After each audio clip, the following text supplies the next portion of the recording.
Hello, Global Theater. My name is Jerry Fielka. Today is June 11, 2025. Want to thank Rob Grant and his amazing podcast, I'm Probably Wrong About Everything. I want to welcome our guest, Lee Beck, today. Where are you calling in from, Lee? Silver Lake in downtown Los Angeles. How cool is that? The first question is, what is the best thing for a human being? The best thing? Yeah, Well, I think the best thing I've ever experienced is feeling love. I love that. That's one of my favorite answers is the one I get. Receiving love. Receiving and feeling. I love it. And it's one of my favorite answers. It's the one I get the most. What's your favorite form of information? How it comes into you? Well, I get a lot by osmosis, and I talk to a lot of people. I relate to a lot of people throughout every day by phone, by computer, and by personal contact. Um, I'm just I feel pretty tuned in to the world that I'm interested in, and I feel like I get pretty valid information a lot of the time. I keep in touch with people. That's good. Why do you think humans collect or gather information? Well, I think we like to know as much as we can about what we're doing here and what it's all about. Yeah. Is that need or want to collect information more innate or more invented?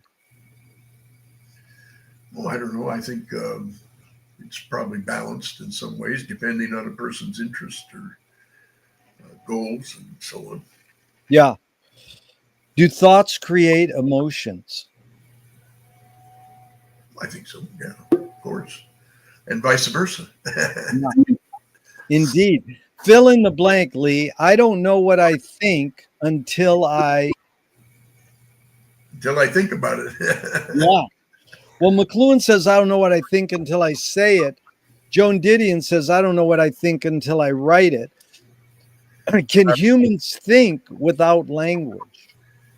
Well, I've been surprised at some of the things I wrote. Like I didn't set out to write what came out on that piece of paper, and yet sometimes it seems pretty good, pretty interesting. And sometimes when I read it, I wonder how the hell did I come up with that? So I don't know. There's something to be said for inspiration. I don't know whether it's divine or what it is, but it certainly comes from who we are and what we're around, and our environment and so on. Beautiful. You're touching on a lot of where we're going, Lee. Chomsky says language is not just words. It's culture, a tradition, a unification of community, a whole history that creates what a community is. What do you do when language doesn't work? When language breaks down, what do you do? Well, I think we're witnessing a lot of that right now. We have the language often doesn't mean anything. I mean, in fact, language is being taken over by other sources almost at this point. We got people saying stuff they never even really said, and people claiming that they said stuff that they never said, and blah blah blah. So I don't know. I just what was the question? But what do you do when language breaks down? Well, I don't know. I try to mean what I say and try to know what I'm talking about. You try to figure out what's going on. I don't know, stuff like that. I mean, You're go to the sources of good. There's plenty of good language around in books and stuff and television and movies and all this stuff. I'd listen to. I don't know. I think it's broken down in terms of veracity in some levels, but I think we're still capable of perceiving and understanding if we keep at it. keep at it. That's beautiful. So, your observations of humans in general, are we more feeling beings or more thinking beings? I think we're more feeling, more reactive in certain ways. A lot of times. Yeah, these are two questions from Alan Turing in the 50s. One, is thinking a function of the soul? Well, I don't know. I'm not a big soul guy myself. Thinking is a function of a human being, I think, and of an evolved person. I think we all are thinking things all the time, I guess. But sometimes our thinking can be very screwed up by our environment or by what we've been taught or by, what's going on. I don't know. Yeah, it's amazing. Most people say we're more feeling beings, but like Bridget Bardot says, when I make love, I don't think. And I'm like, good luck. How do you turn your brain off? And people who meditate say, now think about not thinking. But there's a bumper sticker on a car in my street and it says, don't believe everything you think. And I say, well, you could say, don't believe everything you feel. Don't believe everything you see. Yeah. That's what I always heard. The second Turing question is, can machines think? Well, that remains to be seen, I think, in a certain way, because seem to be developing some that, and we're putting in a lot of the capacity for what seems to create thought. But we'll see. I don't know. We'll see what happens next. More. Yep. Tune in. So, Lee, do you more pursue happiness or more pursue meaning?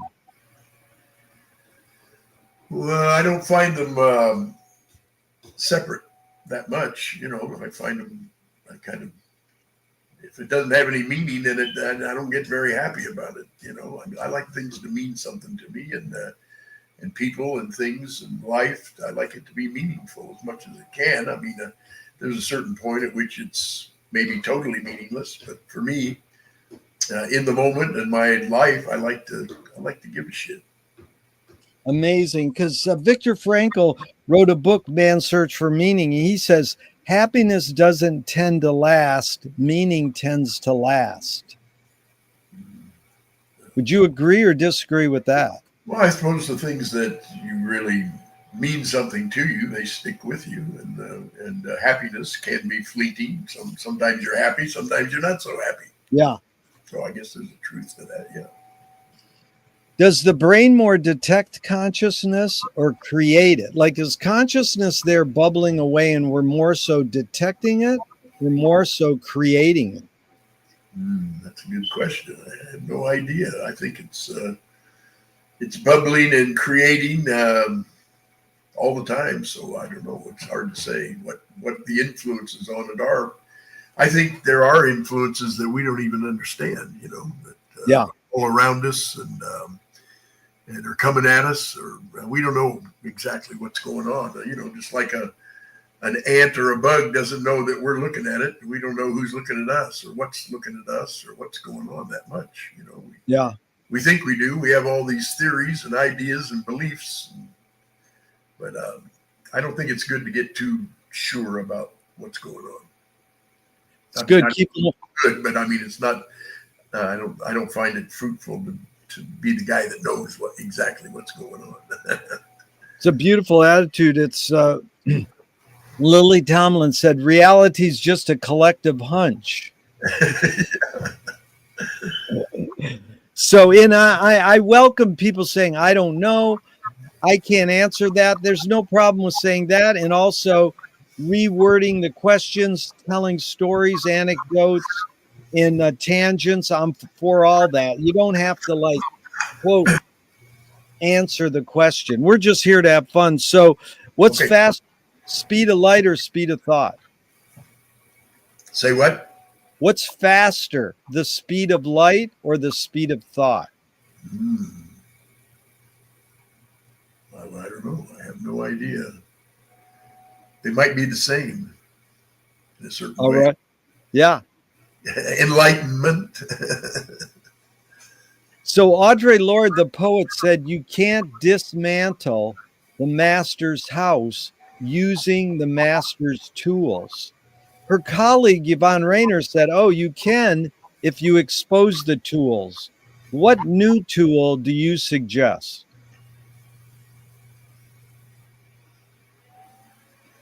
I don't know. I don't understand the question that much. Well, it's really what, when I say the word tool, it doesn't mean it's tangible. What tool do you most gravitate towards is really what I'm asking. Well, I like the arts, Yeah. the music, the culture, the way people are. These are the things I've observed for many years. I remember one time after a gathering in Taos, New Mexico, I was sitting along the side of the wall, and I was new there. I was with a bunch of people I didn't know, and some of them I discovered I had known, or that they knew me, but I hadn't realized that I was with them. This was in a very remote part of New Mexico, outside of Taos, and a fellow by the name of Tell Us Good Morning, who was a wonderful Native American fellow there from the Pueblo. He had been observing me, and he looked at he was sitting on the wall at the wall on the other side, on the front of the room, and I was over on the side, and everybody, there was a potluck going on and all this conviviality and everything. And he looked over at me and he goes, he was observing that I observed. And no word exchange, just gesture. Sign language, but he had apparently noticed that I was one who watched people. Yeah. And I was all eyes because I was in a new place with a lot of new people and experiencing new things. And so it was, I always remember that. That's a beautiful story. That's what I'm for. And when I asked people what tool do they gravitate towards, someone said, well, what about a toy? So what toy do you gravitate towards, or what toy would you suggest? Well, right now I'm finding my cane comes in real handy. There you go. That's a useful toy. So, what do you worry about when you go to bed at night? I pass out. I don't really worry that much anymore. Yeah. I guess sometimes I used to think about dying a lot when I was younger, but I don't worry about that so much anymore. And, I'm not a big worrier right now. I'm very upset by what's going on in LA right now, and by in our country and across the world. I mean, it's I'm interested. I want to be part of it, and I'm very upset by just a lot of the horrible things that are being said and the way people are being treated and stuff like that. But I don't know if that relates to the question. That relates heavily to the question. Be here now. This is a reality that it's shocking. And it is sort of goes along with the next question, where a poet said, artist, and you've emphasized the arts as a main tool for you, are the antenna of the race. That the artists are sort of broadcasting and detecting these hidden things, not the surface things, but some things that are a little deeper. But we tend to ignore what the arts are really saying. And this is Marshall McLuhan's main question, was why do we ignore these hidden psychic effects of our inventions, even though the artists are broadcasting them to us? Yeah, that's a good question. I don't know. I don't know, because I don't ignore. I am fascinated by the artists. I do at least 2 shows a month that I produce that have storytellers, poets, and musicians in them. Yeah. They're kind of an eclectic variety show. I produce them and perform in them. And I'm endlessly fascinated by what these poets and what these musicians come up with. And I just find that it's almost magical to me. And it's very important that I hear what they're saying, because everybody has a little different hit, and yet the hits are all very similar in terms of their concern and their interest and their intensity. Some notice things that you just would never think about, and yet there it is, obvious as hell, So I find that the arts, I don't know, I love the arts. That's my life is my art. That's what I do, is make art and participate in the arts. Yeah, I love that. That's where we met, at one of the great poetry centers of the world, Beyond Baroque. And that's right. Carolyn Casey really defines magic, a word you brought up so well. She said, magic is the willingness to cooperate with everything. And it's sort of like getting this vast picture. Do artists have moral obligation? I think so. Yeah, I think we do. I mean, I wouldn't try to define it for somebody else, but I think we have a certain obligations in terms of our own way of looking at things. Well, I mean, I don't know if they're obligated, but I think we should pay attention to what we're talking about and what we care about. I don't know. Yeah, no, that's good. Are you more afraid of new ideas or more afraid of old ideas? I wouldn't say either one. I wouldn't say I'm more afraid or more. I'm not trying to operate out of fear in terms of ideas. I find them endlessly fascinating. Like lately, Yeah. I've been hearing about these. I don't know if it's true or not yet. I presume there must be some truth to it about these contacts they're making with something in outer space who's sending back messages to us now. And they found out that in 1987 they were sending messages that we couldn't understand. The scientists couldn't understand. Now they're beginning to understand what the messages were saying, and that they really were something that the scientists have evolved into understanding what these Yeah. guys, whatever it is that's sending these messages is trying to tell them. So I'm very open to that. I find that just fantastic and fascinating, and I'm interested. Let's see what happens. Yeah, I appreciate your openness. That's ground further research. So, can you conjure up your earliest memory ever, or one of them? Of one of what? One of your earliest memories ever, or can you conjure up or tell us your earliest memory ever? Oh yeah, back in my earliest best memory was my mother being carried in to a bedroom I was standing in at 3 years old. She had just had a baby, my second brother, Ken. They brought the baby in and they put him up on a highboy on the top of the highboy. And then they carried my mother in on a stretcher because she had just had a baby. This was back when a woman rested for 2 weeks after she got home from the hospital before she started doing anything. My mother was wearing a little pink puffy gown, not gown, but jacket, bed jacket. And I couldn't see the guy in the basket because I was only 3 and nobody lifted me up there to peer at him. I wrote a nice little piece about that if you'd like to hear about it. Well, it's beautiful. I'm curious, what city was it? That was in Monrovia, California, which is where I was born, over here in Monrovia in the San Gabriel Valley. And I was the oldest of 4 boys. And at that time there was 2 of us, and this was the 3rd one. And we 3 older ones are all now in our 80s.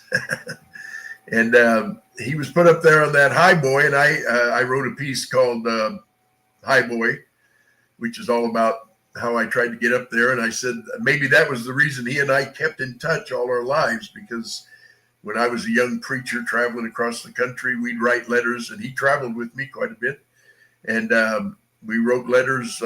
We had a great collection of letters in his barn up in Mendocino County until the big fires of 2017 destroyed all of them. But we wrote and kept in touch. And in the article I wrote, the piece I wrote, I talked about how we were young men together. We were boys. We were young men. We were fathers. We were grandfathers. We were great-grandfathers. And the next step, ancestors. Beautiful. Well, do you think memory is more a curse or more a blessing? Well, it's a blessing to me. I love it. I love remembering things. And I often, a lot of my writing is remembering and documenting, not so much documenting, but writing what I remember, and sometimes it might not be exactly the way it actually was. I'm sure it isn't exactly the way it was, but it was my time, you write your perception of what you saw or what you felt. And I find that a fertile field of interest for my writing, for sure. That's beautiful. So tell me someone, Lee, inside your immediate family who had an impact on you, and what specifically was that impact? Well, I think the biggest impact, there was a couple of them, but first it was my dad, who just had a tremendous impact on me. I was the oldest kid, and they always said I was the one that looked like him, or the most like him of all four of us. And I always knew what he wanted me to do, and I grew up and tried to be it for a long time. In the same question outside your immediate, someone who had an impact, and what was that impact? Well, I don't know. I guess one of the people that I've had quite a few people that had big impacts on me. I mean, I had mentors when I was a young preacher. I traveled with a traveling evangelist who opened my eyes to the broader world. And then I had my eyes opened many times, sometimes by scholars, sometimes by life's, what life handed me, like I had one fellow who was a tremendous, he was a blind preacher. When I met him, he was a minister of a Fruit Ridge Christian Church in Sacramento. But he had written a book. He had been a former Church of Christ preacher like I was. And he had written about, some of his observations about that. It was a book written by former preachers. And so then I started going and visiting with him. And this guy had a tremendous theological education from the University of Chicago. And, I say at that time, I said I went to him. I was kind of in the Billy Graham stage. And by the end of it, I'd discovered a whole lot more about theology and life and all that. But, also, your life is very much touched by your people you fall in love with and spend your life with, have babies with. And that certainly affected my life greatly. And then one of my sons had tremendous health problems that caused him to eventually die at the age of 29. And we had to put him in state hospitals eventually, but we kept him at home for several years. And I think this had a big effect on my life. That is an integral part of my play. It's a big part of the play that I wrote about. I wrote a play called Confessions of a Pulpiteer about my days as a fundamentalist evangelist, how I got in and how I got out, kind of thing. Really good, Lee. I appreciate your storytelling. And do you pray now? Nah, not usually, but to me, prayer is thought. Yeah. Whereas, if you send I don't know, I changed all my, all my religious viewpoints about that, especially when I first came out of the church, I thought, well, okay, my church is life itself is the church, the sacred place is your life, and realizing that, and then realizing that you didn't have to be so judgmental of people, that everybody's just trying to get by and trying to live their lives. And, you're trying to impose your position about what God thinks or about what you think God thinks about what they're doing or how they're living. And a lot of times you're not doing any better than they are. If you're honest about it, you're just as human as the next guy, And I don't know, a lot of people like to judge what they think God is doing with that individual, but I don't know if that's our place. Yeah, that's beautiful. My wife has a bumper sticker, "My God loves your God." But speaking of God, if God does exist, what would you like God to say to you after you die? Howdy. That's very good, Lee, because everybody says you did a good job. I like just a friendly down home howdy. Lee, do evil people exist, or does the evil use people as a vehicle? Well, I don't know. I'm seeing some pretty bad evil going on, and they're just about got me convinced that it exists, that evil people exist. But there's reasons why people do the things they do, and they don't often have control of what it was that caused them to be that way, even though it they turned out to be pretty evil, mean, unthinking, and not caring about how what they do affects others. But it's a tough game any way you look at it, because we all affect people in different ways. It's like in one of my pieces, I say, I was a lot of fun. I was a total drag. That sort of thing. So yeah, I was a lot of fun. I was a total drag. So you mean you're saying it was both? It's the I caused a lot of joy. I caused a lot of sorrow. I ate and drank a lot, but not enough. Yeah, that's what I learned from Frank Zappa. Embrace contradiction. Yeah. So beautiful, because this is basically, how do you advise someone to deal with an enemy? And I'll set it up. Alan Watts says, if you acknowledge your enemy, you empower them. What do you think of Alan Watts? How would you respond to that? If you acknowledge your enemy, you empower them. You acknowledge your enemy, you empower them. Well, I don't know. I haven't thought about that much, But how would you advise someone, like say one of your friends or family members said, I'm being bullied. How would you advise them to deal with that enemy, that bully? Well, I don't know. For one thing, I'd stay away from them as much as I can. Yeah. I had a funny experience today. As a matter of fact, I was at a gas station and I was filling up my car with gas, and there was a guy right nearby who had a little motorbike, and there was something about him I recognized, and he asked me if he could wash my windows on my car, and I said, well, I don't have any money. I spend every dime I have on me to fill the car up with gas. But, he said, well, I just want to do it because I need to do something good and I need to be busy and blah, blah, blah. And I said, okay. And while he's doing it, I said, what's your name? And he told me his name. And just as I suspected, he was a guy who had lived behind me and had been a complete meth addict for 3 years and driven us all crazy. He threatened me personally. He pushed the guy, one of my neighbors and his wife, down. He'd done a month in jail. It was just horrible. And he'd left the biggest mess out there and that ever was. And this was the guy, and he didn't even recognize me because he had been on meth back then. And it was just, I don't know what, it was just, I could have been really shitty to him when I recognized who he was, but it wasn't necessary. And all that, just, I ended up giving him my parking coins to go on with his life. And he was telling me he was trying to get into Section 8 housing now, and he'd been living on the street. And I mean, he'd been through hell, but he literally didn't even recognize me. And this guy had gotten right up in my face and threatened me and all kinds of stuff under different conditions.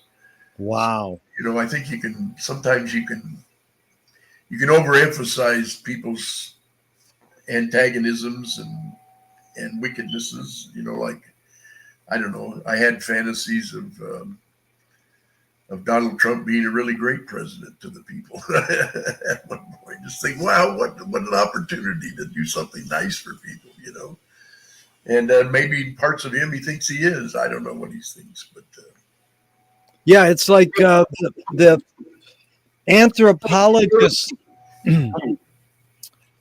Gregory Bateson says, if the criminal gets caught, does he go, whoa, my criminal skills weren't up to snuff that day?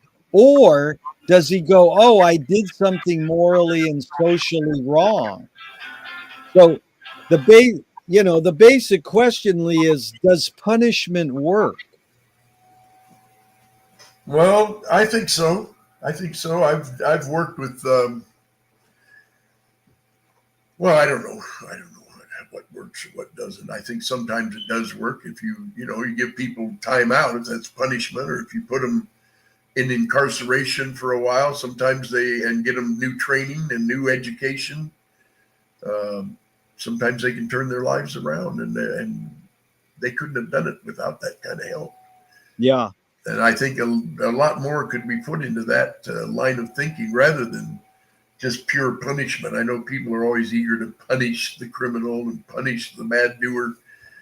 But, if you really go and look at the backgrounds of a lot of the people incarcerated, their lives were screwed up from the get-go, and it was a lot harder than probably my life was. So, it's I don't know.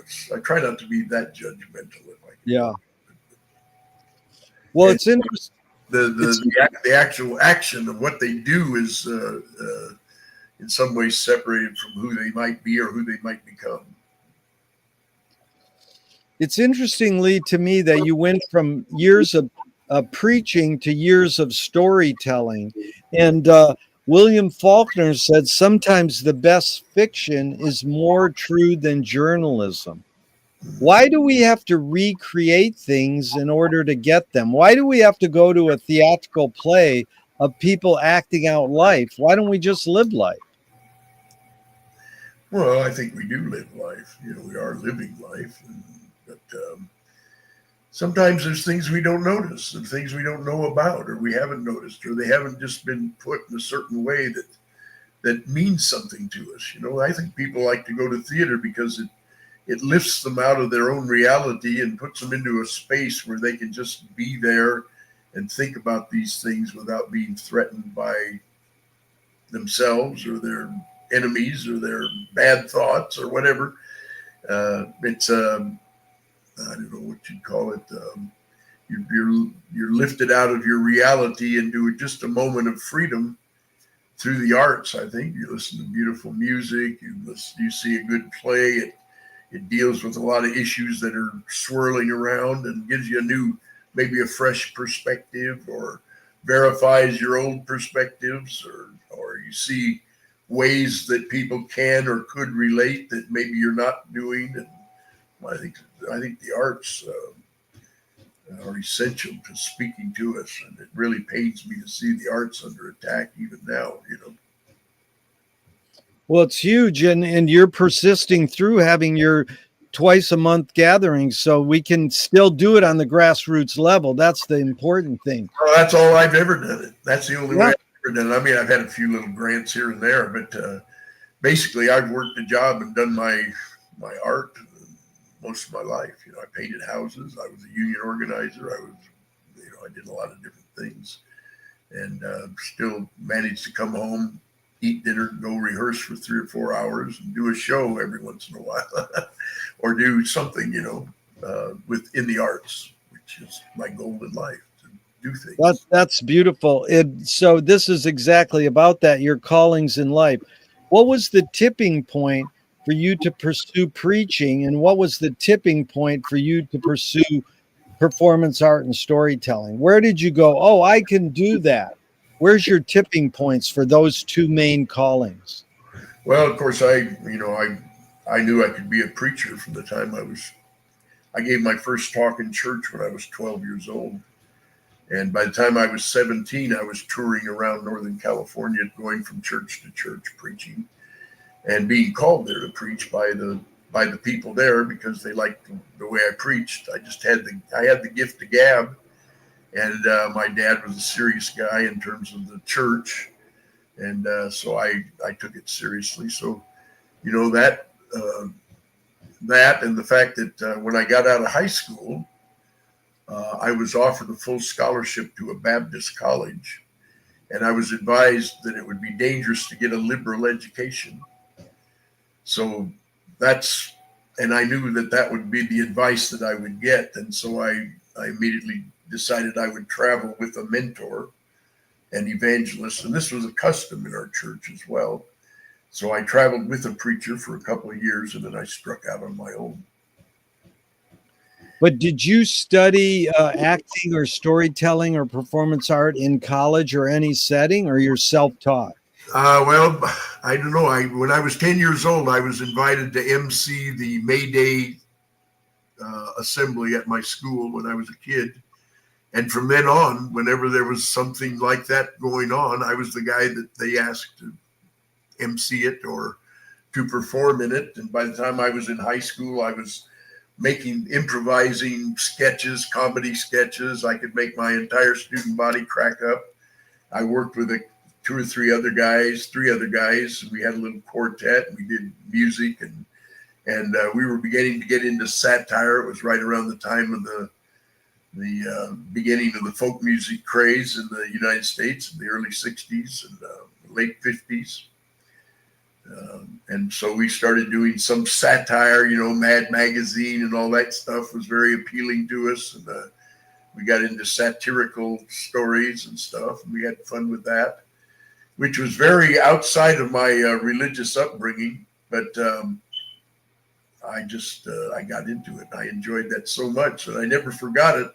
Even though I went off and became a preacher for many, many years, when I was done preaching, I went back, found some guys, started a band, and went back to the thing I seemed to have enjoyed the most, which was telling stories and acting and performing for audiences, but with a certain type of gravitas that has served me well, just in terms of content and subject matter. I try to keep it on a human and real level, but something that maybe hopefully speaks to people. My brothers tell me I'm still a preacher in some ways, but I don't intend to be. But well, that's funny, because I first met you when you did Lord Buckley at Beyond Baroque, and he's my hero. And look at there, his name's Lord Buckley, and he comes right out of turning joke telling into storytelling. So well put.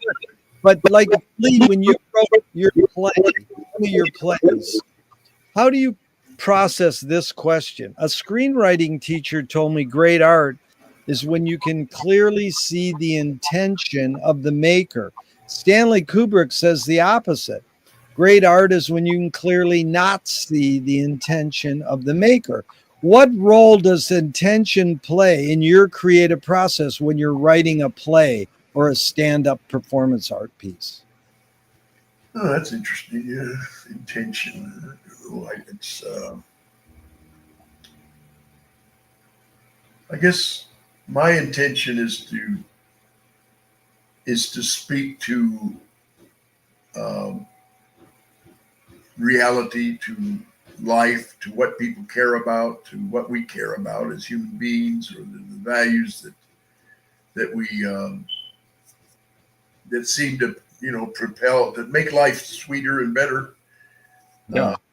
And I don't know. That's about it, I guess. No, that's really beautiful. And Marcel Duchamp said there's no art without an audience. How much are you thinking of your viewer, your audience, when you're writing your play?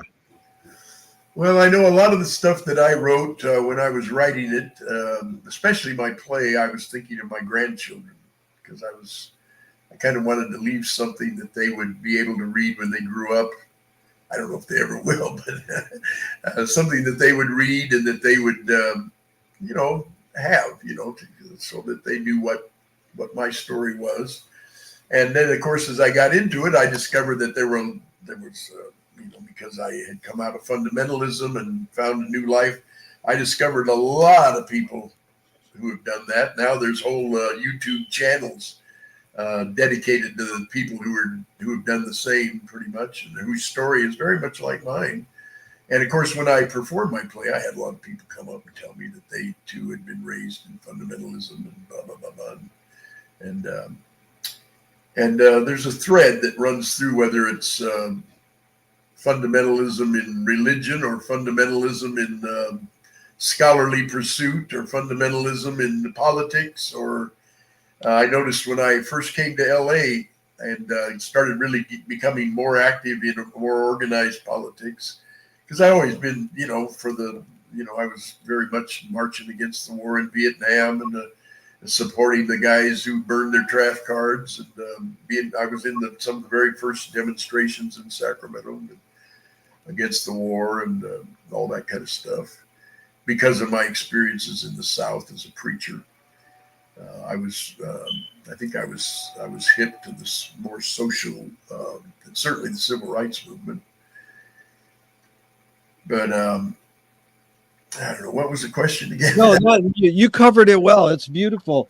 And it was about who do you want to keep in mind when you're writing your play, and it's your grandchildren. That was a beautiful statement, and it goes on. And you're going to lead us right into the anti-war and all that. But before I want to stay on art for a few more minutes, is McLuhan says everything we invent extends some humanness, like knife and fork extends our teeth.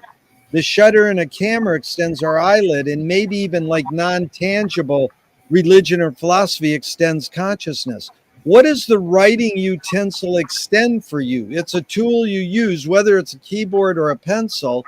What humanness does it extend for you? Well, I think it has to do with the ability to communicate something and to try to put it into words that are the most communicative. Yeah. And like we were talking about intention earlier, that lead to the intention of the moment of whatever that intention is and what you're producing. Yeah. You try to, hone it down. I love going over stuff that I've written and editing it and realizing that this sentence is no longer necessary. It's kind of thrilling when you can go through and read things and say, oh, no, or this would sound a lot better if it was said this way, and why didn't I notice that 4 years ago when I went through here, stuff like that. It's like I don't know, to me, it's being creative is constant. It's a constant, doing this work is a constant. I've noticed that's true of I have dear friends who are painters, and they'll paint the pictures, but then that picture, if they leave it in their studio, they'll be back adding this, that, or the other thing for years. Sometimes I've seen it's like compulsion. But see, this is funny because the author Milan Kundera wrote a book, The Unbearable Likeness of Being, and he says, this is why I love writing, because the character that I'm writing about can go further than I can. And it's like, yeah, that's romantic. If I write a character with a pen on a piece of paper, how can that character go further than I can? Well, I think that's even true when you when I was getting up the play, I worked for a long time in the big, beautiful auditorium at the Methodist Church on the Fairfax and Fountain, and I would tell the story, and we would record what I told, and then we'd go home and write it all down. Yeah. But a lot of times the hardest parts to tell, because I was talking, the hardest parts were the ones that were closest to the bone. They were the hardest things to get to, and yet in many ways they were the most valuable to the piece. So you had to go through it, and it wasn't easy sometimes. It wasn't easy because David Mamet says art is a product of the unconscious mind. I mean, we've been going for 40 minutes. I feel we're both pretty conscious here, and that when you're writing your plays and performing them, you're pretty conscious. How do you process that line? Art is the product of the unconscious mind. Well, I think it goes back to what I said. Sometimes I'm amazed at what I actually wrote down, or, like when I first started out, I would get up and I hooked up with these boys in Fair Oaks up along the American River in Sacramento, and they had invited me to come and do a performance with them. I guess they'd seen me in a play or something. But sometimes I would just start talking and improvising in the moment, and they'd all start cracking up, and I wouldn't even know what I had said that was so funny. Yeah.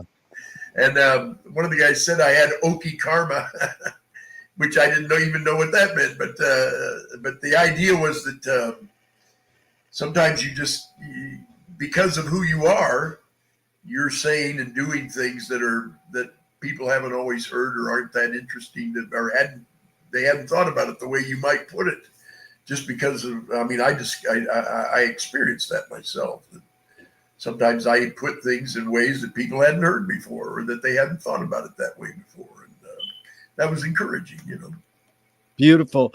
What's the function of laughter? Well, I think it's a big relief for people to be Yeah. able to laugh, and a big. It's very relaxing. It helps people a lot to make them laugh, I think, and to suspend their reality so that they can laugh. Because a lot of people find it hard to laugh in their real lives, you know. Whereas if you can get them in a moment where they've forgotten their real lives and they're glued to what you're doing, even in that moment. My goal is always to get us all in the moment that we're in, you know, to draw the people into the moment that I'm talking about, because being in the moment is what the arts is all about, really, to me. Totally. That's Be Here Now by Ram Dass. That's my mantra. But Steve Allen said, behind every joke, there's a grievance. Even just drop the word every. Behind jokes, there's a grievance. Any thought on that? I think there's some truth to that for sure. You know, I think you begin to develop an ironic sense of humor based on the stupid shit you're witnessing. And you try to find a way to laugh about it or to make others laugh about it, because that helps relieve the tension. It was funny when I was a kid, I just started noticing that sometimes my little quips in class cracked the class up and lowered the tension, you know. And I had to kind of be careful not to try to be too funny. Not to try to be funny all the time, you know. Yeah, that's amazing, because you're really picking up on the vibe. The energy's greatly, because there's a line that goes, "You create what you resist." Or Bob Goldthwait, the comedian, said, "You are what you hate." Yeah. And, Excuse me, I have some asthma.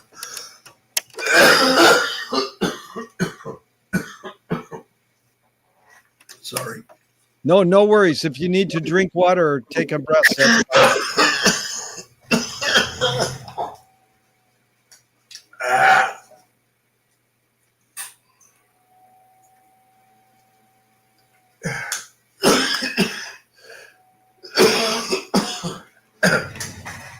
Okay, I'm back. Yeah, no worries. If you take your time. And even Louis Buñuel, the great filmmaker, said, "Thank God I'm an atheist." So this idea of, we create what we resist, not you, Lee, but one creates what one resists. Any thoughts on that line? Well, I was reminded of, I think his name was Fuller, a famous atheist, who he said in his deathbed, "Dear God, if there is a God, save my soul if I have a soul." So I guess it doesn't pay to get too overconfident about some things. Yeah. And Jonathan Swift covered satire well. He said satire, he compared it to a mirror in which people could see every face but their own. What's the function of satire? Mm-hmm. Well, I think satire can be overdone, but I think it definitely points to hypocrisy. Yeah. Holes in the story, bullshit. You know, it's a way to it exposes the bullshit sometimes, and that sort of thing. What do you think the motive of the cave artist was? I imagine it's very similar to the motive of an artist today. Yeah. To communicate, to share, to create something that meant something to that person in the moment that he was doing it. It gave him what he was looking for or he was trying to find. I find those cave drawings just endlessly fascinating. Amazing. What's more important, conviction or compromise?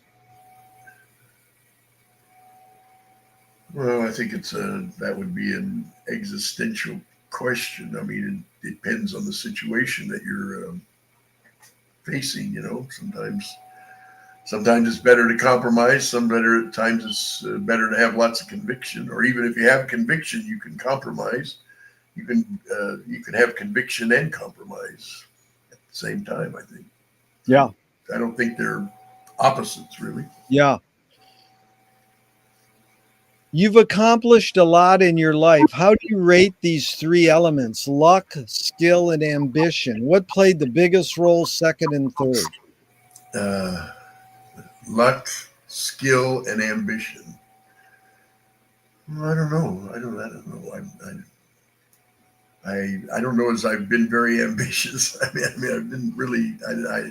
You say I've accomplished a lot. I don't feel like I accomplished a great deal, other than I did manage to have a good life, and that to me is a great accomplishment.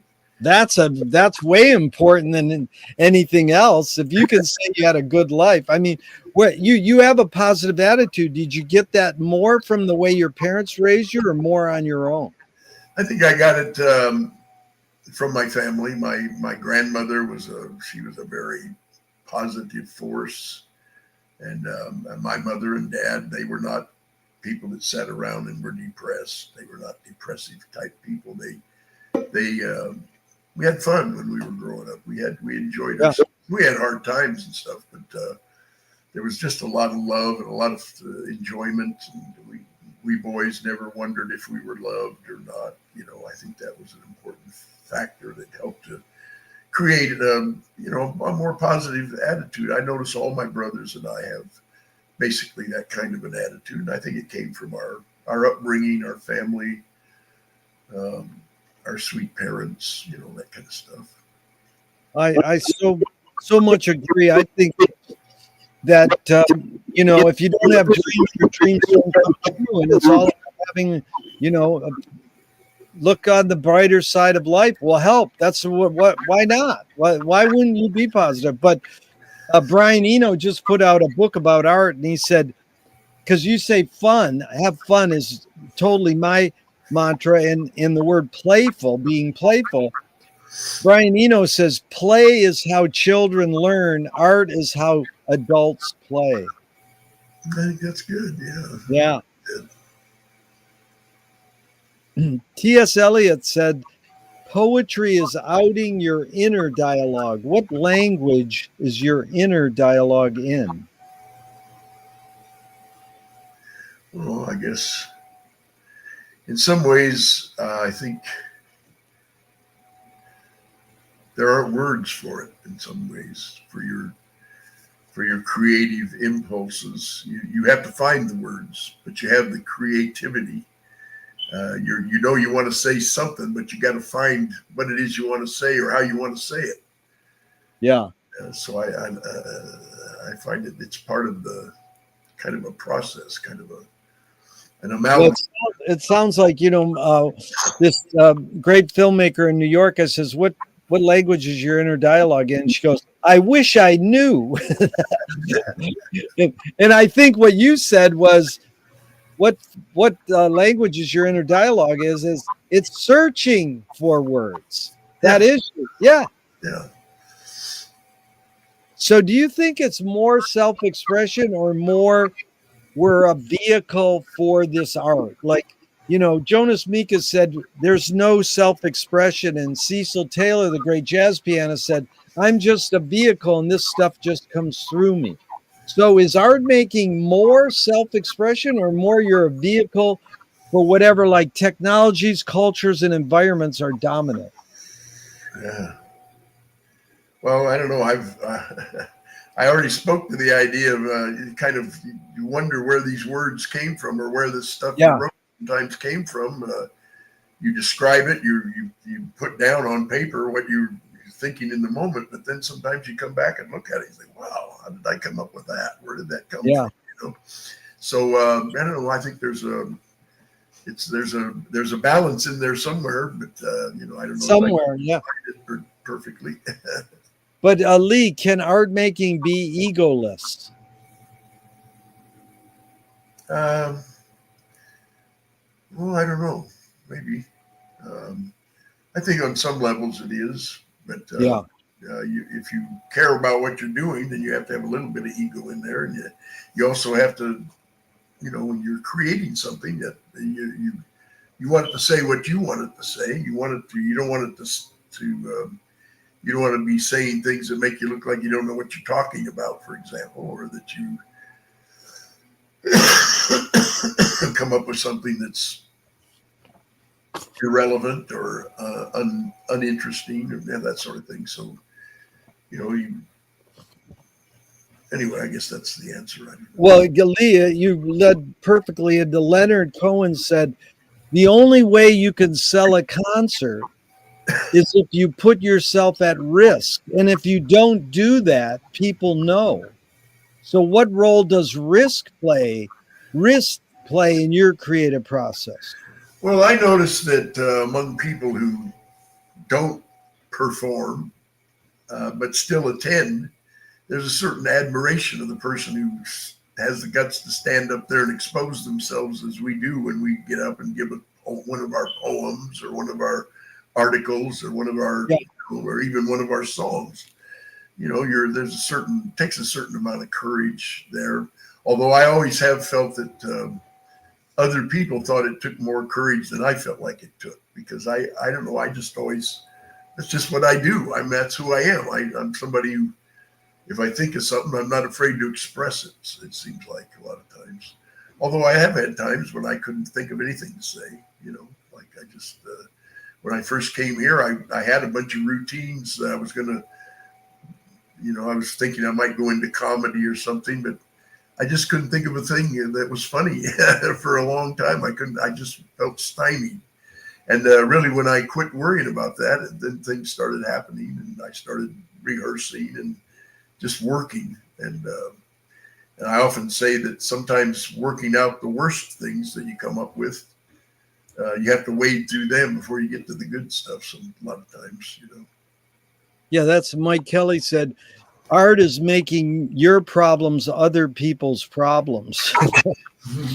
But, I think you had that background in preaching that gave you what's called confidence, because most people I ask that question, they go, oh yeah, risk plays a big factor in my creative process. And one guy who's a rock star says, no, I leave risk in the dressing room. And so he wants to come out and feel confident. Yeah. And I think you gained a lot of confidence. And this is Ruth Draper, sort of the godmother of your whole art form, one-person performance art. She said, the key is to bring the audience up onto the stage and into the scene with you. It is they who must give you even more than you give them in the way of imagination and creative power. Hey, that sounds good, but how do you do that? How do you bring the audience up onto the stage with you?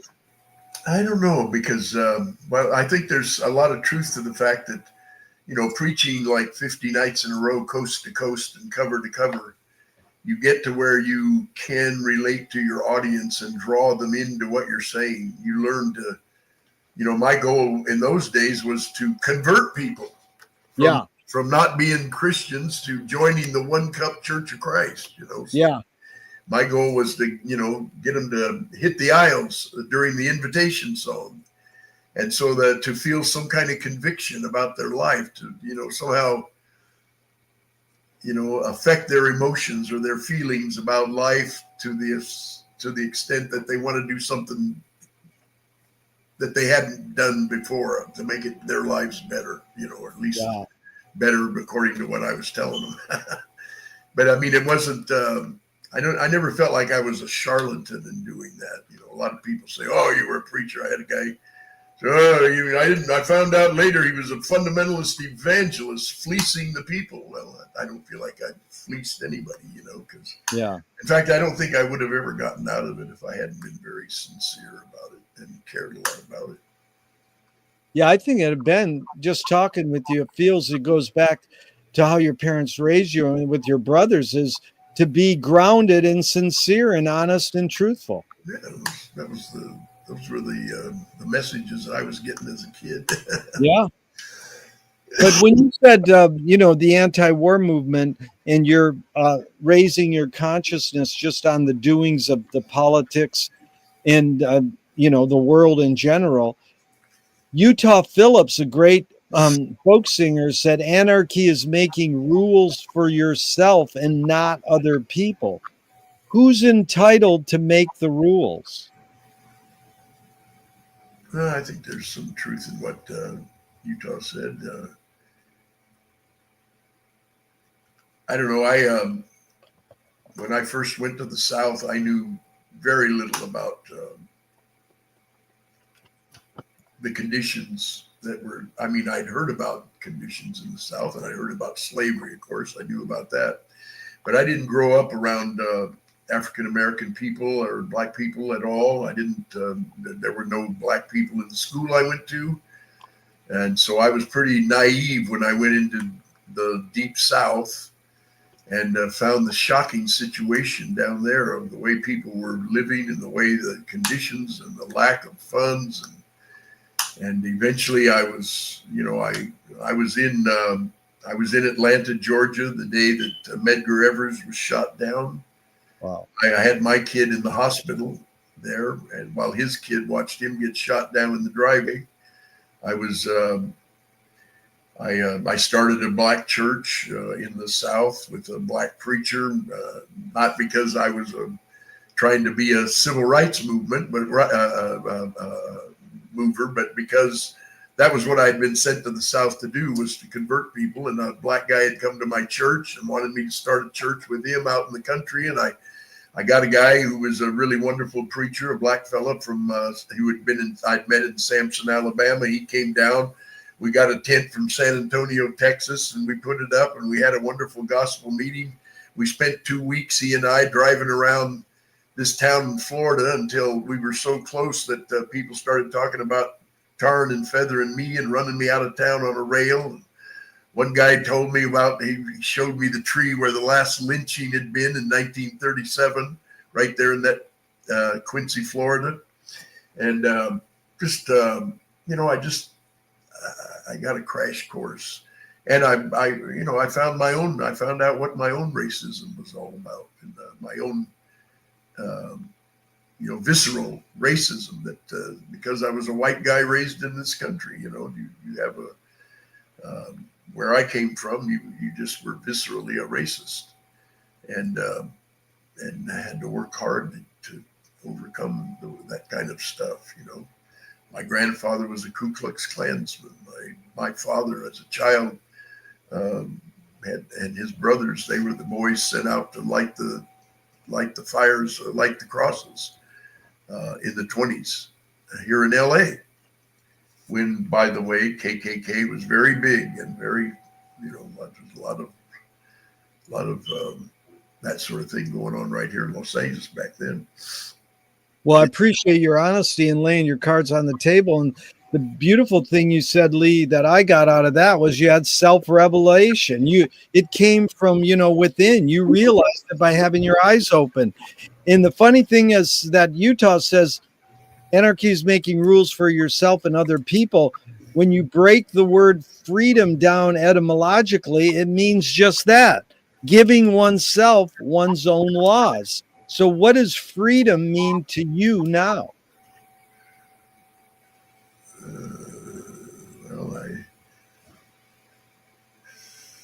My own personal freedom means that I have right to be and right to live and certain inalienable rights, as they say. But I feel very strongly that a lot of people don't have that right, and that really impinges on all our freedoms. And if somebody else isn't free, then none of us are really as free as we think we'd like to be. If these freedoms don't exist for others, then do they really exist for us? Or we're in this little bubble thinking we're doing so good and everybody else is suffering, or many others are suffering a lot. And I don't know, that's on my mind a lot. But what's the difference between rights and responsibilities? Well, I think it's fairly obvious. We have responsibilities. I think we all know what our own responsibilities might be. Sometimes others might not agree. We choose our responsibilities, really, I think, or we grow up thinking these are our responsibilities or believing these are our responsibilities and acting as if they are our responsibilities. And then there's some things we just can't be responsible for, but we could maybe try to help, affect, or we could, influence in some way. I don't Well, Lee, tell me one major element of your creativeness that stayed the same and one major element that's changed. know. That's interesting. One major element that stayed the same.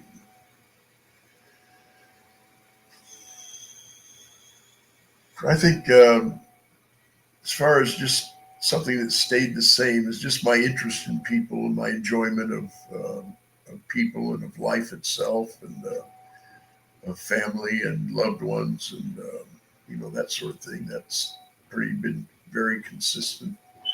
I've had my ups and downs and my fears and losses and gains, but overall, I've tried to maintain a positive attitude towards people and towards life itself. And what was the other part of the question? What's one major element that's changed? Well, of course, my religion changed. Yeah. I lived 100 years during that time, and that changed me a lot. But I don't know. Sometimes I wonder if it really changed me at all. Because I'm still me. I'm still the same person. And although there are times when I look back at some of my own stories and wonder, no, that doesn't even seem possible. That was me. That's the beauty.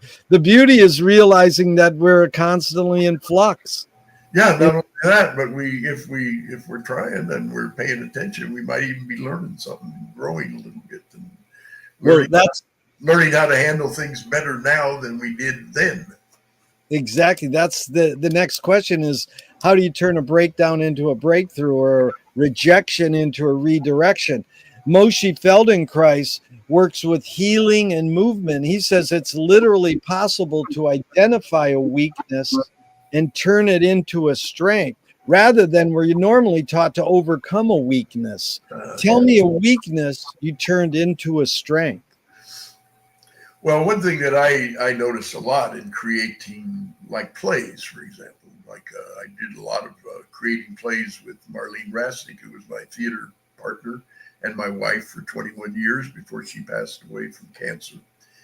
And she and I would rehearse constantly, almost every day. We rehearsed for 2 or 3 hours, and we'd be getting up plays. And sometimes you'd be so stymied, like just that you'd think you'd never figure out how to get out of this, and it just didn't look right. It didn't go well, and at a certain point, I realized that in order to create something valuable, you have to go through that. You have to fail as well as be successful. You can't get to the good parts without going through a lot of shit sometimes. So that's a good observation. Again, what I learned from Frank Zappa is he said, "I'm a failure, but I'm not a miserable failure." It's how you flip your failings into strengths. Exactly right. Yeah. Well, fill in the blank, Lee. Anger can be a productive emotion when. When directed at the right situation, I suppose, or the right cause, or the right person, or the right situation, I guess. What's the most significant difference between men and women, physical aside? Well, I think women. I don't know. I find that a lot of the women that I know, they notice things that I don't notice. They're paying attention in a different way than I am, but I don't know if that's because they're a woman or a woman or just because they're a different person. Yeah. I'm sure that the feminine point of view is a lot different than the masculine. Like I was raised to be a man. I was raised to be I had 8 uncles, and they were all men, and we were raised to be men. And and our mother was raised to be a woman, She was, Yeah. and the women that I've been with, they were, they were beautiful people from whom I learned a lot in my life, from my grandmother to wives and children, and everything. Beautiful. So these are 5 Alan Watts questions just off the top of your head in a couple words. Number 1, who started it all? Well, that's an interesting question. I'm not sure it was a who. There you go. That's a good answer. Number 2, are we going to make it? No question about it. We're going to make it all the way through from A to Z, whatever Beautiful. that might be. Beautiful. 3, where do we put it? Put it anywhere you want. Yep. Number 4, who's cleaning it up? Those who follow. But I don't know who that might be. Hopefully, I don't have that much to clean up. But we're having just been going through the loss of a loved one. There's a lot to clean up sometimes, a lot to deal with. Yes. And so I don't know. I trying to cut down on all the things that people might have to deal with, but with loved ones pass. Yes, that's a big responsibility. Not to deal with any way you look at it. Yeah, it's like I don't want to write a will because then it's like you're saying to the universe, I'm ready to go. But people go, dude, write a will because you got the responsibility for your loved ones to deal with your crap. So yeah, I've gotten that old. I actually felt very strongly that I wanted to lay all that out ahead of time so that when I go, I don't have people wondering what the hell, where everything should go or to who. Yeah. Not that there's anything to send them much. Yeah. But the 5th Alan Watts question sort of wraps it all. Is it serious? Is it serious? Well, yeah. It's damn serious to me. I like Frank Zappa. He says, I'm very serious about being not serious. Yeah. But I may be old, but I'm very immature. But this follows, one of your main callings, Lee, is the great filmmaker Hollis Frampton said, narrative is born among the animal necessities of the spirit because we're waiting to die. So my question is, can you forget to die? Forget to die? Yes. No. You might not be conscious of the fact that you are dying, though. Yeah. Maybe in that way you can forget to die because your ability to remember is gone by the time you croak. Yeah. And I've seen that happen to a lot of people. Yeah, it's like McLuhan said that.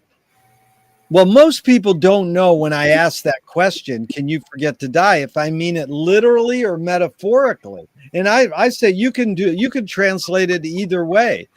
But McLuhan said that all words are metaphorical, so it's a funny paradox that, well, what is the word literal a metaphor for? That's good. So, Lee, how do you find peace of mind? I often sing. I love to sing just to myself around here. Yeah. I've gotten into Tuvan singing quite a bit, in which I can vibrate much of my body through, chanting, vibrating through kind of a Tuvan style singing, which I find relieves me and relaxes me a lot. So I do that quite a bit and that kind of stuff. Tuva throat singing is amazing. Richard Feynman helped bring the tuba throat singers to LA. And, he was based, this great scientist and philosopher was based in Pasadena. So he had them in the Rose Bowl parade, the tuba throat singers. Then he had them on Johnny Carson.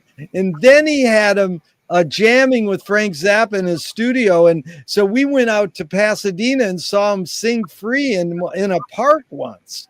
And I was amazed because their music's transcendental. Like you said, you can really, almost levitate with it. It's cosmic. And then I found out they're singing about three main things: their boots, their horses, and snow.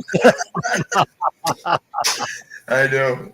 There's a really beautiful movie called is it called Genghis Blues? Yeah, Genghis Blues. Oh yeah, that is beautiful. Story.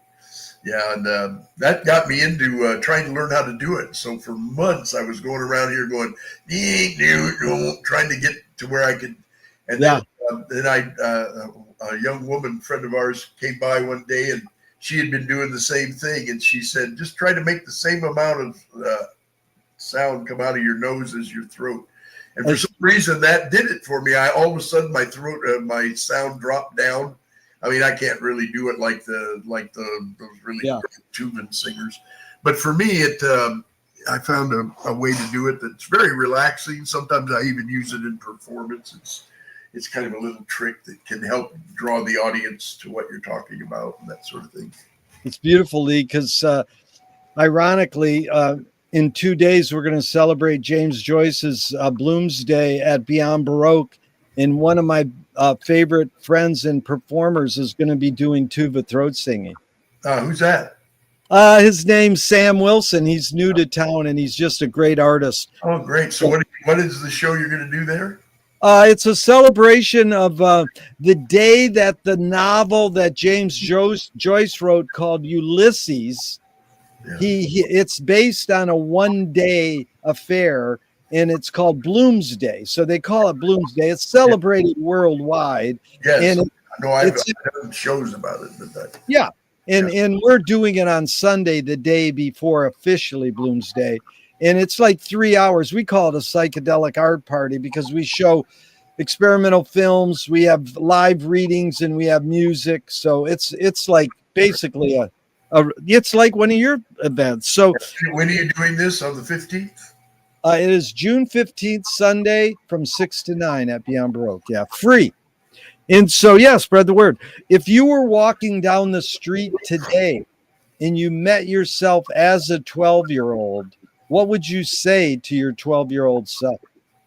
Oh, wow. 12 years old. What did I do at 12 years old? Well, I had a funny experience the other day because I went to Sacramento for, I had a new great-grandchild born, and I wanted to see him. And I went up there mainly for a reunion of K-Zap Radio, where I used to have a radio show. On K-Zap FM radio in the early days of FM radio. And it was a radio station. It was on the 13th floor of the Elks building in downtown Sacramento. And it was run by a bunch of hippies. And it was really the hippie station, and we could communicate. If you wanted to ride somewhere, you could call there. And it was really the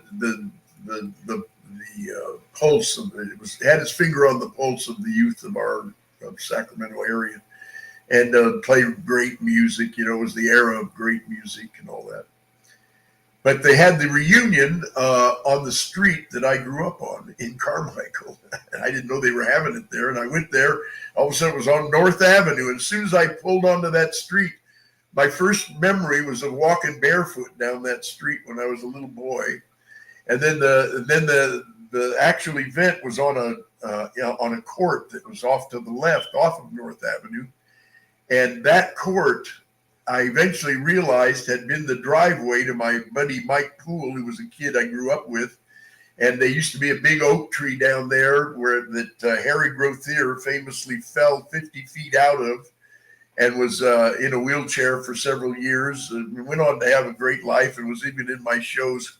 We billed him as the Great Grothier, and he did a lot of the tricks we did as boys. But anyway, being a boy just came back to me in that moment, being on the street, and we went down and looked at the house. I showed my wife the house that I'd grown up in. It was just amazing. I saw right where my brother Tom and I used to play hook ball. We'd all play basketball, but we could only throw hook shots. We'd play till dark, and So there I was, a boy. I could see all my boyhood right there in the park. The Carmichael Park was right there where we used to float down the little river that ran through there. Not a river, but a little creek bed that ran through there. And we'd go down there and smoke cigarettes and stuff like that. Well, nothing like being grounded when you're barefooting. So that was beautiful. You really described it well. I could picture it. So, but the question was, what would I say to that kid? Yeah, what would you say to your 12-year-old self? Hey, you had a good childhood. Yeah, kid. Beautiful. If a publisher was going to release your autobiography off the top of your head, what would the title be? That's a good question because well, I named my play "Confessions of a Pulpiteer," and I like that word pulpiteer. I might just call it pulpiteer. Pulpiteer is a good word, and they want to scent the glue in the binding. What smell? Jasmine. Beautiful. If a statue was built in your honor, where would you want it displayed, and what would it be made of?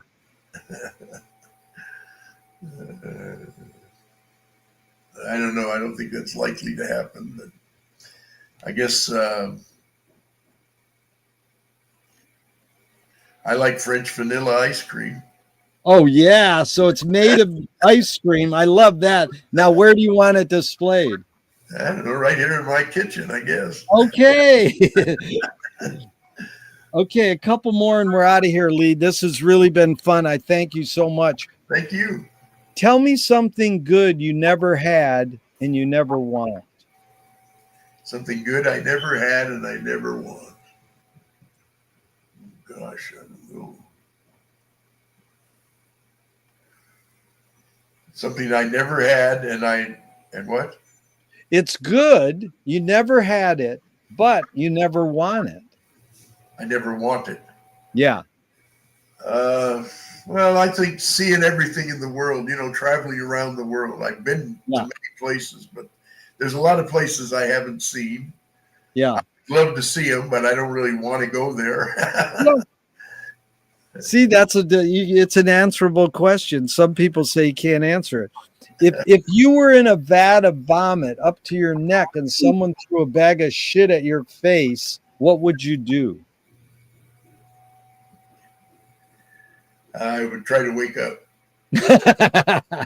Very good. What's a question that remains unresolved for you? How to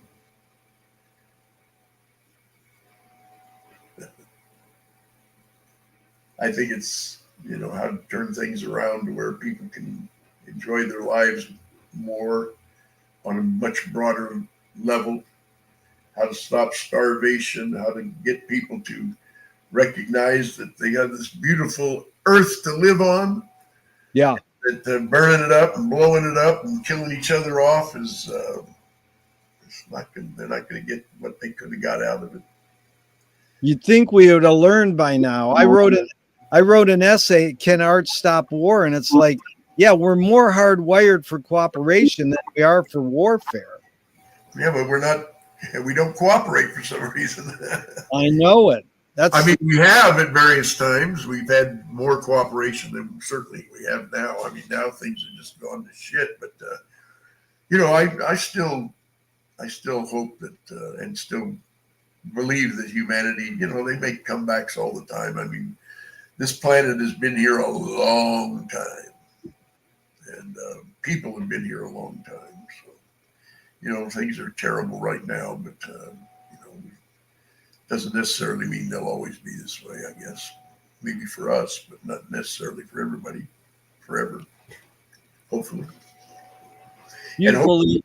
How has being a preacher shaped your life, and how has being a storyteller shaped your behavior? How has preaching and storytelling shaped your behavior? Well, I think it's made me observant. Being a storyteller, you listen, you notice. I've always noticed, like, I've always picked up phrases that people use, or listened to the words people use, and noticed that, and took it seriously as an inclination, or an inclination of where they're at, or what's going on with them. I think listening is really important, and I like to listen. I like to hear what people are saying. I like to try to not necessarily make comments about what they're saying, but I like to hear where people are at. I find it endlessly fascinating, especially when you go to different cultures or different areas of the world or the country. There's so many different values and different ways of looking at things, but there's also a certain human continuity there that I find most of the time. It's beautiful. And so this is Thornton Wilder, the guy who wrote the play Our Town. In 1928, he said, "Art is confession. Art is the secret told. But art is not only the desire to tell one's secret, it's the desire to tell it and hide it at the same time." You've laid your cards on the table for 90 minutes. I'm not insinuating you haven't already answered this. What's it really all about for you? Well, for me, it's all about waking up and having a good day, living, being with the people I love and care about, doing things that I enjoy doing, participating in the real world, and trying to have a good influence of some kind that makes things a little better for the next guy. I don't know. I think that's well done, Lee, and I think you're a good example of it. The last question is, what gives you the most optimism? Young people. Yeah. These kids in the streets right now, I just love them. I think they're so amazing. Yeah. And their courage and their commitment to what I hear them chanting, I'm right there with them, and I just think it's fantastic. I'm so encouraged by these beautiful young people that we have. I agree with you. And most people I interview, I've interviewed over 1,000 people in 40 years. Most people say, what gives you the most optimism? Young people, youth. But the first question I asked you was, what is the best thing for a human being? And Wilhelm Reich said the best thing for a human being is another human being. In the last question, what gives you the most optimism, is what they asked Groucho Marx at the end of his life. And he said, other people. So it's sure been fun spending this time with another person, especially it was you, Lee. Thank you so much for your time and energy. Thank you. I enjoyed it. It was nice. Really beautiful. And we'll meet on the street someday, or at least at Beyond Baroque. So thanks again, Lee. Hey. Even though I'm going to hit the end broadcast button, I hope this never ends and we can keep talking forever and ever. All right. Thank you. You take care. Thanks a lot.